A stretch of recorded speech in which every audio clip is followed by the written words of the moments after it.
الحمد لله نحمده ونستعينه ونستغفره ونؤمن به ونتوكل عليه ونعوذ بالله من شرور أنفسنا ومن سيئات أعمالنا من يهده الله فلا مضل له ومن يضلله فلا هادي له ونشهد أن لا إله إلا الله وحده لا شريك له ونشهد أن محمدًا عبده ورسوله أما بعد فأعوذ بالله من الشيطان الرجيم بسم الله الرحمن الرحيم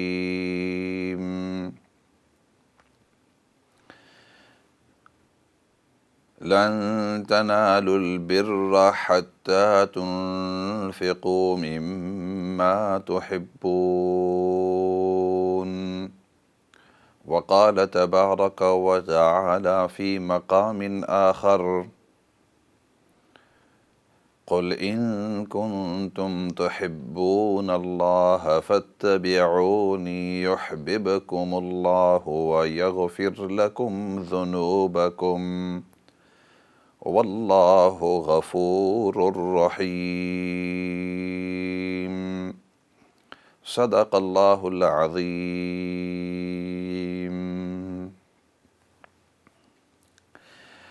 محترم و مکرم ناظرین سامعین، السلام علیکم ورحمۃ اللہ وبرکاتہ۔ آپ سے مخاطب مولانا فضل داد عرض کر رہا ہوں، اور ہمارا یہ پروگرام ایوری منڈے اور ٹیوزڈے لائیو 7 بجے سے لے کر 8 بجے تک ہوا کرتا ہے، اور ہفتے کے دوران مختلف اوقات کے اندر اس کو ریپیٹ کیا جاتا ہے۔ This program of ours is live from 7 o'clock till 8 o'clock every Monday and Tuesday evenings. And then throughout the week at different times, different intervals is repeated as and when appropriate. And by now you are familiar with the format, that in the beginning we have a short speech, a small talk on something important, and then it's questions from yourselves, observations, any advice, anything that you'd like to share, and answers and advice from our side. ہماری طرف سے جوابات ہوتے ہیں، آپ کی طرف سے سوال ہوتے ہیں، and you're most welcome to phone in. Number screen کے اوپر آپ کو نظر آ رہا ہے، you can see the number on the screen. you're most welcome to phone in. آپ فون کر سکتے ہیں، آپ کی طرف سے سوال ہوں گے اور ہماری طرف سے جواب اور ڈسکشن ہوگا۔ موضوع چل رہا تھا نبی پاک صلی اللہ علیہ وسلم کی سیرت طیبہ کے وہ حصے کہ جس کا بہت اہم اثر ہوا ہے اجتماعیت کے اوپر، حالانکہ ان کی طرف عام طور پر سیرت میں اتنا زیادہ دھیان نہیں دیا جاتا جتنا اس کا حق ہے۔ The topics we are covering over the last couple of sessions is about the seerah of Rasulullah sallallahu alayhi wasallam, and those aspects that had a great effect and great influence upon society as a whole, the human important principles that don't normally get as much attention given to them as they should. And over the last couple of sessions, or should I say over the last many sessions, we've been speaking about the different principles of humanity. انسانیت کے وہ اصول کہ جس کا بڑا ہی اثر ہوتا ہے اجتماعیت کے اوپر، اور نبی کریم صلی اللہ علیہ وسلم نے ان کو صحابہ اکرام کو سکھایا، سکھانے کے ساتھ ان کو سمجھایا، صحابہ کی اس انداز کے اندر تربیت کی، اور پھر صحابہ نے اسی طریقے سے اپنے جو شاگرد تھے تابعین، ان کو بھی سمجھایا، سکھایا، ان تک پورے طور پر پہنچایا، اور تابعین نے پھر تبع تابعین تک، ہر پوری نسل نے دوسری نسل کو اور دوسری نسل نے تیسری کو اس طرح آگے سمجھاتے ہوئے، اور مقصد تھا کہ یہ اصول پوری دنیا کے اندر اگر پھیل جاتے تو پوری دنیا کی اصلاح ہو جاتی. The Prophet sallallahu alaihi wasallam taught the Sahaba, explained to them, in fact nurtured them with these great principles. And the Sahaba Ikram, once they had taught them and brought them out in their practical life, they then not only implemented them but taught them to the people after the Tabi'een, the generation after the Sahaba. So you have the generation of Sahaba, those that were with the Prophet sallallahu alaihi wasallam in the state of Iman, left in the state of Iman, and met the Prophet sallallahu alaihi wasallam or saw the Prophet sallallahu alaihi wasallam. So those Sahaba Ikram, they taught their students, the Tabi'een, and the generation after the Tabi'een, the Taba Tabi'een. And the idea was that these principles are to be taught and implemented and acted upon and practiced so that they can be spread out throughout the whole world and the whole of humanity, and everybody could live as one society. تاکہ پوری جو دنیا ہے اگر اس کے اوپر عمل کر رہی تھی تو اندازہ لگاؤ کہ جس انداز میں نبی پاک صلی اللہ علیہ وسلم نے صحابہ کی تربیت کی، اور پھر صحابہ نے ان کے بعد جو تابعین ہیں ان کی تربیت فرمائی، اور تابعین نے ان کے بعد جو ان کے شاگرد تھے تبع تابعین ان کی تربیت فرمائی، تو اس انداز میں اب انداز لگاؤ کہ کس انداز میں بہترین. لیکن ایک وقت آتا ہے کہ وہ تربیت پھر اس کے بعد والے لوگوں کے اندر صحیح تربیت نہیں ہوئی یا ہوئی لیکن انہوں نے اس پر عمل نہیں کیا وغیرہ. لیکن وہ سنہری اصولوں میں سے، out of those great and golden principles, ان میں سے ایک یہ تھا کہ ہمدردی دوسروں کے لیے، caring and sharing and having empathy for others. Having not just sympathy, empathy, which is of a greater status, because when you have empathy, sympathy automatically comes inside there. اگلے کے لیے ہمدردی اس طور پر کہ آپ کو محسوس ہو رہا ہو کہ وہ شخص کون سے درد اور دل سے گزر رہا ہے. To be able to know what pain or happiness or worriedness or upsetness that person is actually going through. You are, like they say in English, you are actually in that person's shoes. آپ اس کے جوتوں کے اندر ہیں کہ اس کے اوپر کیا کیا گزر رہی ہے، آپ کے دل کی آپ کو بھی محسوس ہو رہا ہو. نبی پاک صلی اللہ علیہ وسلم نے صحابہ کے اندر یہ بات رچا دی، selflessness. One is selfishness and one is selfless. Selfish is when you just think about yourself and you don't think about the people around you. And selfless is when you think more about the people around you than your even self. ایک ہوتا ہے خود غرضی کہ انسان اپنے ہی بارے میں سوچتا ہے، اور دوسرا یہ ہے کہ انسان دوسروں کے بارے میں زیادہ سوچتا ہے اپنے بنسبت. اور نبی کریم صلی اللہ علیہ وسلم نے صحابہ اکرام کے اندر یہ بات رچا دی، ہمدردی اور دوسروں کے بارے میں سوچنا، ان کے بارے میں ان کا خیال رکھنا، ان کے لیے ہمدردی رکھنا، ان کے لیے درد دل رکھنا.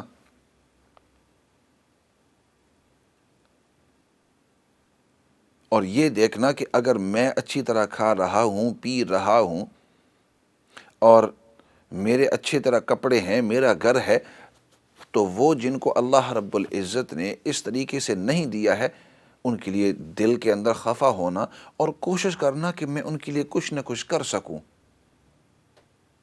Having this in mind that Allah has given me food, Allah has given me to drink, Allah has given me food, my clothing, my house, a place to rest, a place to stay. Allah has given me safety, security, all these things. And there's many hundreds of people who do not have these things. کتنے ایسے ہیں کہ ان کو یہ چیزیں میسر ہی نہیں ہیں. تو یہی ذہنیت بنانے کے لیے to have this mentality, the Prophet sallallahu alaihi wasallam, he mentioned a fantastic hadith, hadith Qudsi. نبی کریم صلی اللہ علیہ وسلم نے ایک حدیث قدسی اس کو کہتے ہیں، ایک تو حدیث ہوتی ہے جو نبی پاک صلی اللہ علیہ وسلم خود ارشاد فرماتے ہیں، اور حدیث قدسی کہ اللہ رب العزت نے خود وہ بات فرمائی ہو، اور نبی کریم صلی اللہ علیہ وسلم نے حدیث قدسی فرمائی کہ قیامت کا دن ہوگا اور اللہ رب العزت مخلوق سے مخاطب ہوں گے، اور انسان سامنے ہوگا اور اس کو کہیں گے کہ اے ابن آدم. Allah subhanahu wa ta'ala will call on the day of judgment certain individuals and say to them, O Ibn Adam, O human being, میں بھوکا تھا تم نے مجھے کھلایا نہیں، میں پیاسا تھا تم نے مجھے پانی نہیں دیا، میرے پاس کپڑے نہیں تھے تم نے مجھے کوئی کپڑے نہیں دیے. تو وہ انسان کہے گا کہ آپ تو رب العالمین ہیں، آپ کو کھانے کی ضرورت نہیں ہے، آپ کو پینے کی ضرورت نہیں ہے، آپ کو کپڑوں کی ضرورت نہیں ہے، یا اللہ آپ کو کب ان چیزوں کی ضرورت پڑی؟ تو اس وقت اللہ رب العزت فرمائیں گے کہ میرا فلاں جو بندہ تھا وہ بھوکا تھا، آپ اس کو کھلا سکتے تھے لیکن تم نے اس کو نہیں کھلایا، اور فلاں بندہ جو تھا وہ پیاسا تھا تم نے اس کو کوئی نہیں دیا، فلاں بندہ اس کو کپڑوں کا احتیاج تھا، کپڑوں کی ضرورت تھی. There was a certain person who needed food, you did not provide the food. A certain person who needed drink, you did not provide any drink. A certain person that needed clothes and you did not provide these clothes. I had given you everything, yet you could not give them to your other fellow human beings. آپ کو میں نے دیے تھے لیکن آپ دوسروں تک نہیں پہنچا سکتے تھے. تو اس قسم کے احادیث کے ذریعے نبی کریم صلی اللہ علیہ وسلم لوگوں کی، یعنی صحابہ اکرام اور صحابہ کے بعد جو باقی مخلوق ہے جن تک یہ میسج پہنچ رہا تھا، ان کو بتلا رہے تھے کہ اپنے ہی بارے میں نہیں سوچنا ہے اس دنیا کے اندر، بلکہ دوسروں کے بارے میں، دوسروں کے لیے بھی ہمدردی رکھنی ہے، ورنہ اپنے بارے میں تو ایک جانور بھی سوچتا ہے. آپ دیکھیں گے جو شیر ہے، جو چیتا ہے، ایک بلی ہے، یہ جو پرندے ہیں یہ بھی تو اپنے بارے میں ہی سوچتے ہیں. وہ شیر جب جاتا ہے کھا پی کر، اس کو یہ پرواہ نہیں کہ دوسرے کو کچھ کھانا ملا ہے یا نہیں، وہ یہ سوچتا ہے کہ مجھے مل گیا ہے، بس اس سے تسلی ہو گئی. ایک بلی کو، باقی بہت سارے جانور ایسے ہیں. ہاں، انسان کی یہ خاصیت ہے کہ انسان دیکھتا ہے کہ اللہ نے مجھے یہ دیا ہے لیکن مجھے باقی انسانوں کے بارے میں سوچنا ہے.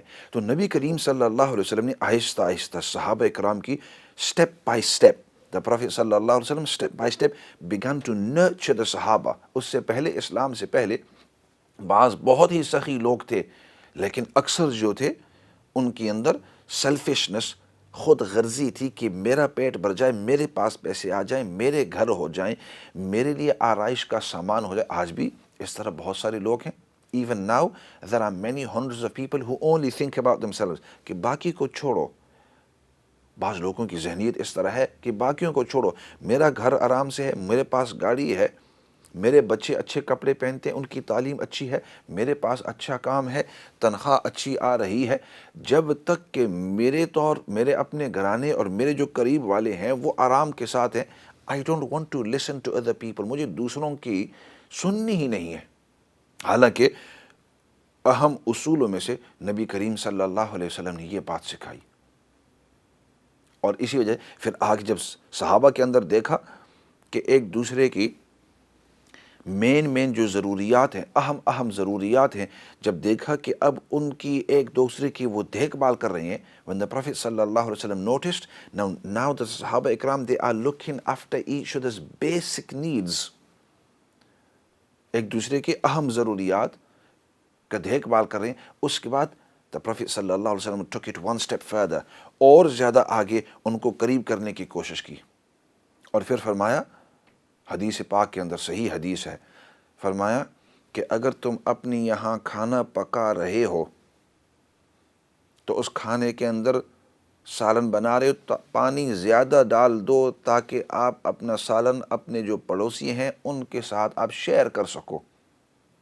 When you are making some curry, some food at home, then increase the water so that your food you can share it with your neighbors.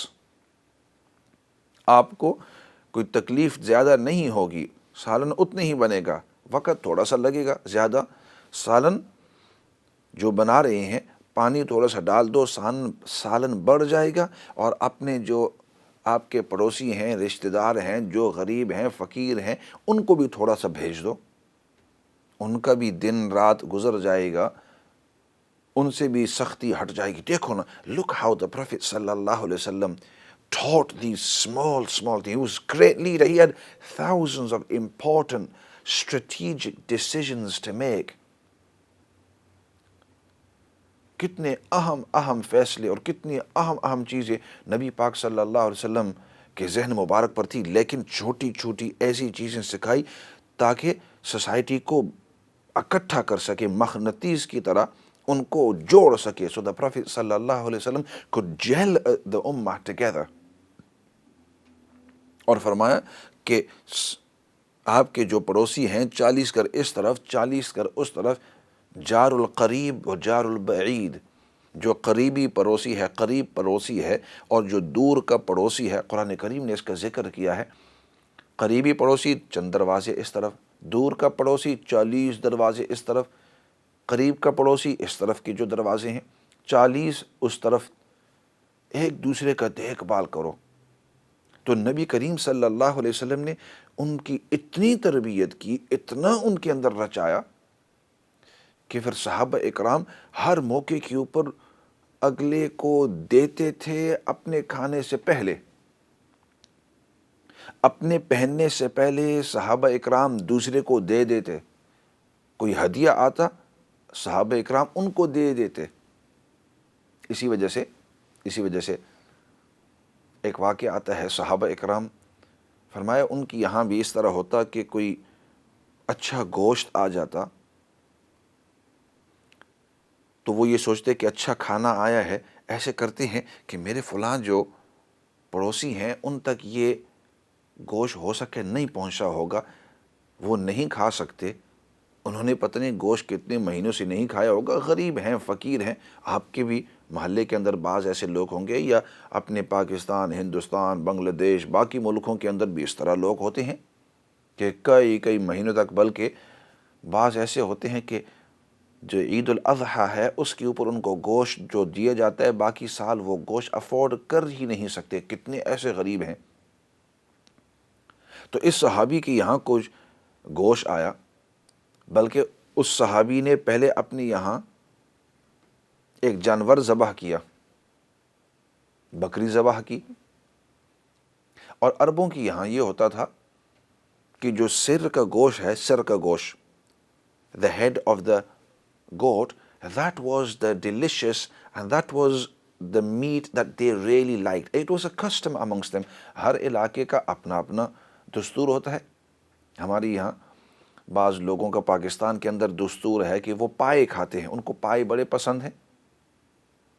پائے جانور کے, چاہے وہ بیڑ کے ہوں, بکری کے ہوں وغیرہ, تو اس کو ایک لذیذ خاص موقع ہو, یا اگر خاص بریکفسٹ بنانی ہو, یا کوئی خاص ایسے دن ہو, تو وہ کہتے ہیں چلو بھائی پائے بنا لو. اور وہی پائے اگر آپ کسی دوسرے علاقے یا دوسرے کلچر کے اندر جائیں تو وہ کہیں گے fat, are you sure you are eating feet of an animal? آپ واقعی پاؤں کھاتے ہیں اور اس کا سالن بناتے ہیں. وہ ایک دوست کے ساتھ لطیفے کے طور پر عرض کر رہا تھا, کسی اور موقع کے اوپر لطیفہ عرض کروں گا تاکہ سیریس بات جو ہے اس پر رہے. تو یہ عرض کر رہا تھا, تو بعض کلچرز کے اندر بعض لوگوں کو گردن کا گوشت پسند ہے, تو عربوں کی یہاں جو سر کا گوشت ہے وہ بڑا پسند ہے. آج کل بھی جب میں ادھر مدینے کے اندر پڑھ رہا تھا, 4 سال وہاں پڑھا, تو وہاں بھی جب ہم دعوت کے طور پر جاتے تو ان کا بڑا اس طرح تھال ہوتا, بڑا پلیٹ لوہے کا, اور اس کے اندر چاول ہوتے ارد گرد, اور درمیان میں چونکہ میں قسم کے مہمان یا ہمارے چند جو لوگ مہمان تھے, تو ہمارے یہاں سامنے وہ پورا کا پورا بھیڑ کا سر جو ہے وہ رکھ دیتے، اس کے اوپر گوشت وغیرہ کافی بھونا ہوا۔ تو اب بھی عربوں کی یہاں یہ ہے کہ بھیڑ ہو، بکری ہو، شیپ اور goat, even now in the Arabs, اور اسی وجہ سے اگر آپ ان کے پکچرز دیکھیں گے جب دعوت کے اوپر ہیں تو خاص وہ جو پکچرز ہوتے ہیں وہ سر کا گوشت، اونٹ کا جو سر ہوتا ہے وہ رکھ دیتے ہیں۔ تو کہنے کا مقصد کہ اس صحابی رضی اللہ تعالیٰ عنہ کو جب انہوں نے اپنی یہاں بکری ذبح کی تو سوچا کہ یہ جو سر کا گوشت ہے یہ سب سے محترم اور اچھا گوشت ہے، لیکن میں اپنے پاس نہیں رکھتا ہوں، ایسے کرتے ہوں وہ ہمارے جو پڑوسی ہیں ان کی یہاں اتنا گوشت نہیں ہوتا، ان کی یہاں بھیج دیا۔ ان کی یہاں جب پہنچا تو انہوں نے سوچا اوہ یہ اتنا اچھا گوشت ہم پکا لیتے، لیکن ہمارے جو پڑوسی ہیں نا، پتہ نہیں انہوں نے کبھی گوشت کھایا ہے، کتنے مہینے ہو گئے ہیں، ایسے کرتے ہیں ان کو بھیج دیتے ہیں۔ روایت میں آتا ہے کہ 7 گھروں کے اوپر یہ چکر لگا کر جس صحابی نے بکری ذبح کی تھی اس بکرے کے اوپر یہ اس شخص کے اوپر واپس آ گیا، یہ بکری کا سرا واپس آ گیا۔ اب وہ فرماتے ہیں کہ میرے پاس جب واپس آ گیا تو اب میں یہ سوچ رہا تھا کہ میں نے ہی بھیجا، اگر دوبارہ میں نے بھیجا تو ایسا ہوگا کہ ہر ایک صحابی اپنے سے بہتر دوسرے شخص کے لیے بھیجنے، تو یہ پھر واپس چکر لگاتا رہے گا۔ تو پھر بعد میں بات نکلی، تو کہنے کا مقصد صحابہ کرام کی دل کے اندر اس طرح تھا کہ اچھی چیز آئے، نہیں جی میں ایسے کرتا ہوں کہ اپنے پاس رکھنے کے بجائے اس کو میں دوسرے کو دے دیتا ہوں۔ نبی کریم صلی اللہ علیہ وسلم نے ان کی اس طریقے سے تربیت کی۔ That's how the Prophet صلی اللہ علیہ وسلم nurtured them, that whenever they received some good food or good clothing or something that was really good, rather than utilize it themselves and consume it themselves, they would pass it on to somebody, thinking that that person is more deserving than me. اس کو مجھ سے زیادہ ضرورت ہے۔ اور اس انداز کے اندر نبی کریم صلی اللہ علیہ وسلم نے ان کی تربیت کی تھی۔ اب اندازہ لگاؤ کہ جب ہر صحابی کے دل کے اندر یہ تھا کہ میں بھوکا رہ سکتا ہوں دوسرا بھوکا نہ رہے، میں ننگا رہ سکتا ہوں لیکن دوسرے کو کپڑے ملیں۔ اور اگر آپ صحابہ کرام کی سیرت کے واقعات، تو ایک صحابی کے بارے میں آتا ہے کہ ان کی یہاں ایک مہمان آئے نبی پاک صلی اللہ علیہ وسلم کی طرف سے، ان کی یہاں کھانا بہت مختصر تھا۔ A guest came to the Sahabi, he had very less food. He spoke to his wife said, we've got just enough for one person. تو روایات میں آتا ہے انہوں نے جو بتی ہے وہ بند کر دی، they switched off the light pretending to fix it, and they said to that guest, eat with us, and they pretended to eat. وہ خواہ ہم کھا رہے ہیں آواز نکال رہے تھے جیسے منہ ہلا رہے ہیں، جب تک کہ اس مہمان نے پیٹ بھر کے کھا نہیں لیا، انہوں نے بتی آن نہیں کی، اس زمانے کی لٹینیں وغیرہ تھی، موم بتی تھی، وہ آن نہیں کی، اس نے کھا لیا۔ روایت میں آتا ہے کہ وہ صحابی ان کی بیوی اور بچے رات کو وہ بھوکے سوئے، لیکن کوشش کی ہے کہ جو مہمان ہے اس کا پیٹ بھر کر یہاں سے جائے۔